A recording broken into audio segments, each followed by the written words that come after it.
चांगलं भरलेलं आहे म्हणजे बाजाराच्या माध्यमातून खऱ्या अर्थानं मुलांमध्ये नवं चैतन्य निर्माण होतं. खरं आपण आज पाहतो एक प्रौढ वयात आल्याच्या नंतर बऱ्याचशा मुलांना एक व्यावहारिक ज्ञानाची कमतरता भासलेली दिसते.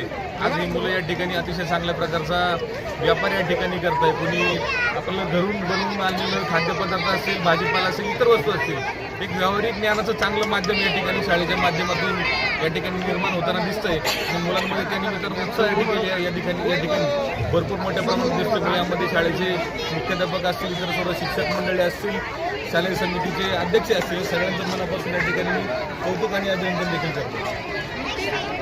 त्याचबरोबर आता आठवडे बाजार आहे आणि आठवडे बाजाराच्या निमित्तानं मुलं जे ते व्यावहारिक ज्ञान प्राप्त होत आहे.